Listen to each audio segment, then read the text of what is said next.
Dust filled the morning air before anyone understood what was happening. At first, it was just a tremor, a faint vibration beneath the soles of their shoes. Then the ground roared. Windows shattered.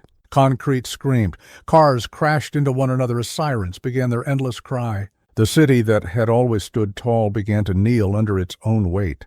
Through the haze, a man in a white shirt stumbled out of the smoke. Sleeves rolled, face streaked with blood and dust. His breath came sharp, his eyes locked on something beyond the chaos.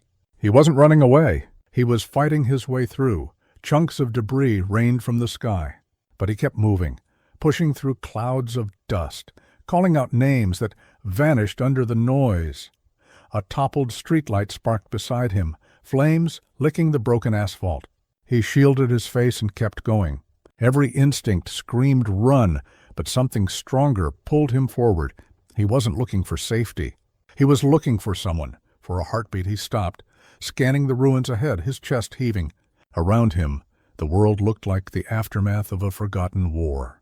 Broken glass glittered like fallen stars. Somewhere in the distance, a child was crying. He took another step, and the ground split open behind him with a deafening crack.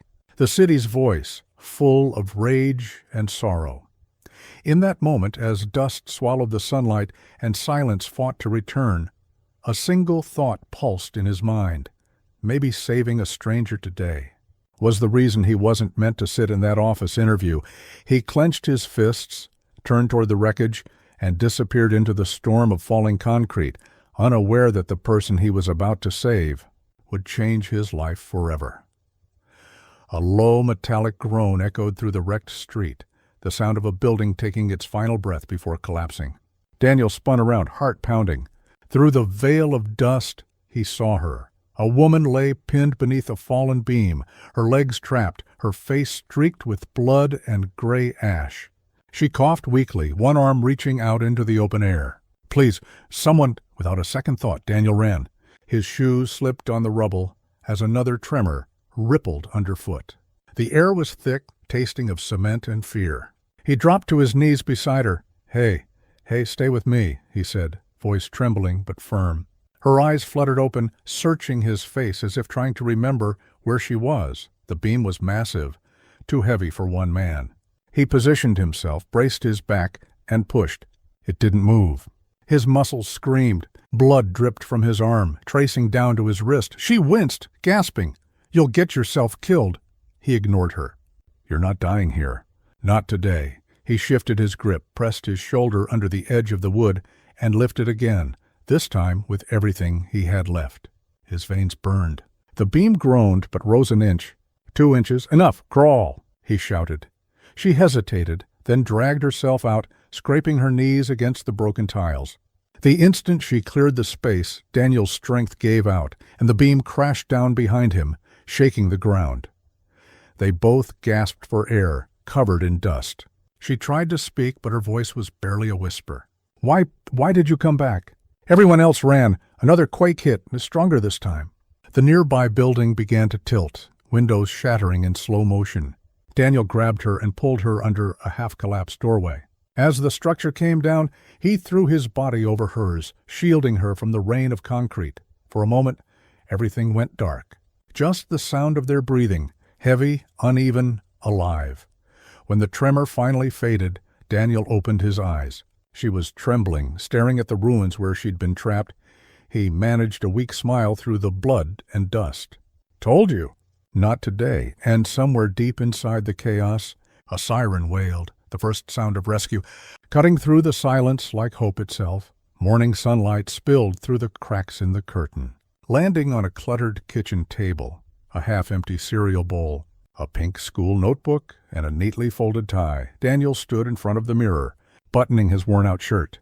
The fabric had lost its shine years ago, but he pressed the creases flat anyway, hoping it still looked professional enough.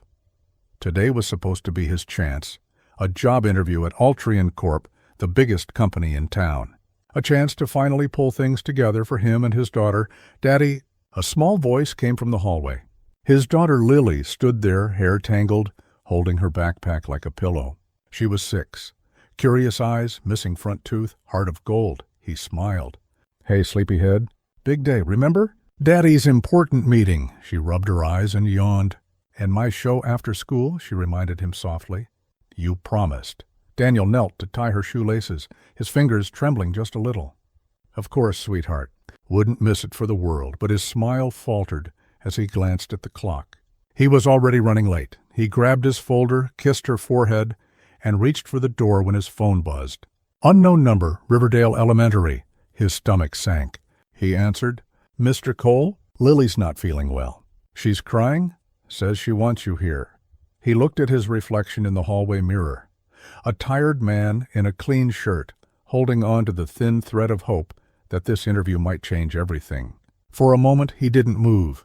The silence felt heavy, filled with years of sacrifice and self-doubt. "Sir? Should we call someone else?" He swallowed hard. No, I'm coming." When he hung up, his hands lingered on the doorknob. He knew what this meant. Another chance slipping away. But as he looked at the tiny shoes by the mat, the choice wasn't hard anymore. He exhaled. "Tell them I'll reschedule." He dropped the folder back on the table. The resume that took weeks to perfect stayed untouched. Moments later, Daniel was out the door, not toward his future, but toward the one thing that still made his life worth living. He didn't know that single decision would place him at the heart of the quake, where fate waited for him to arrive. The sound of sirens bled into the distance, a haunting chorus mixed with screams and collapsing steel. Daniel leaned against a cracked wall, breathing hard. His shirt was torn, his arm smeared with blood, but he was still standing. Somehow, he looked around.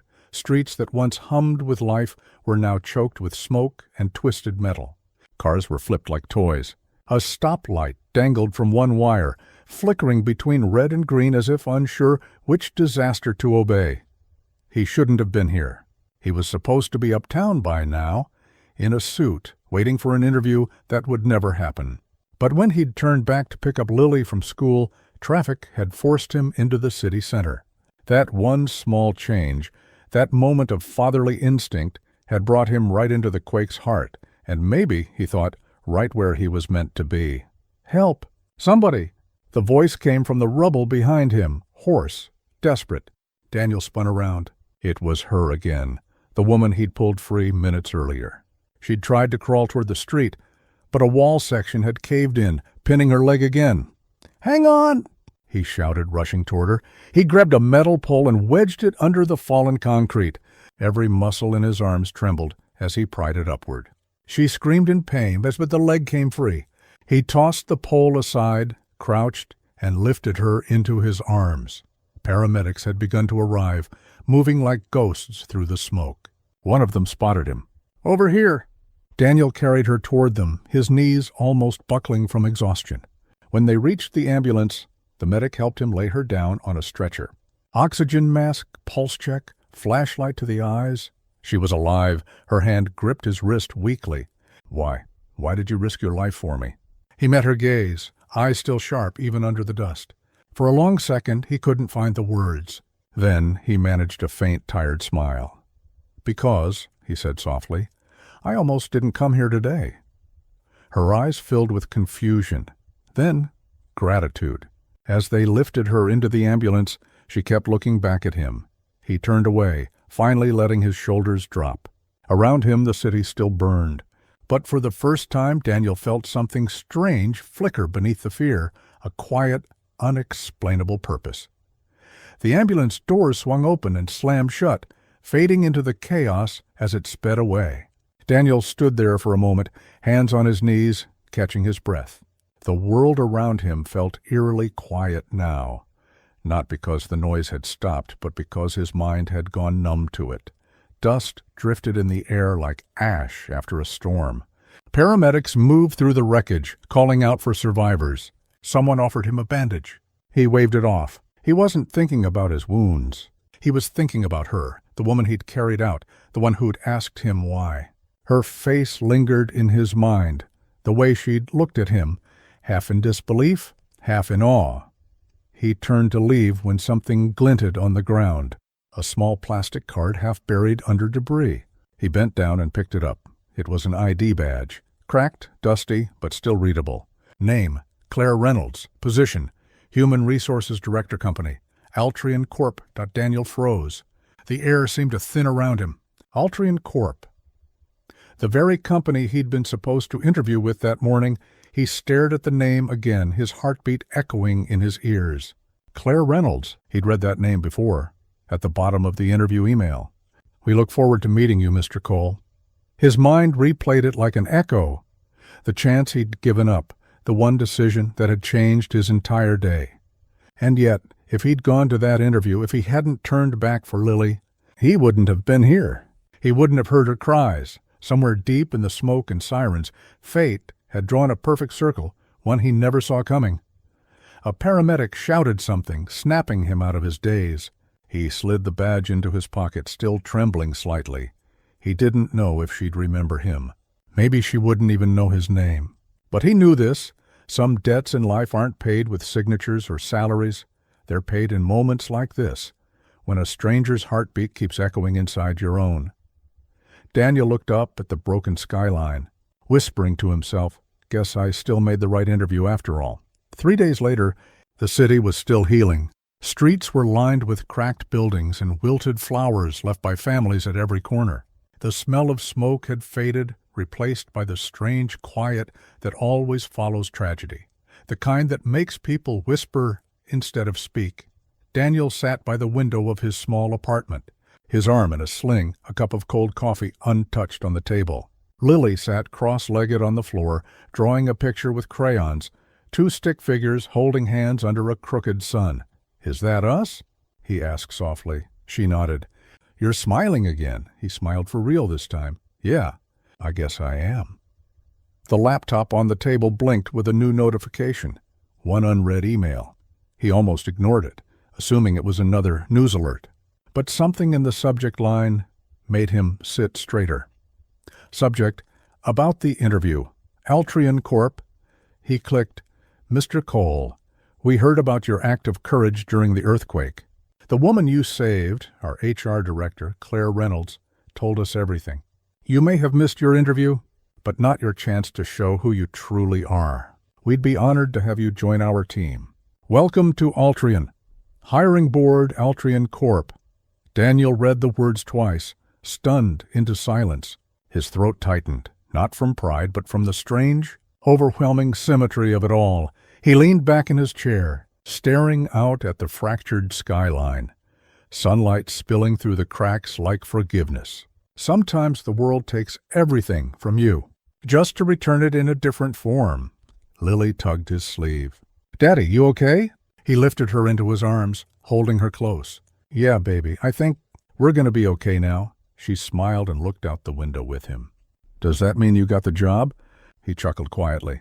"Something like that." Outside, a crane moved slowly through the wreckage, lifting what was broken so it could stand again. Inside, laughter filled the room, soft, unplanned, and real. For the first time in years, Daniel didn't feel like he was rebuilding his life. He felt like it had finally begun.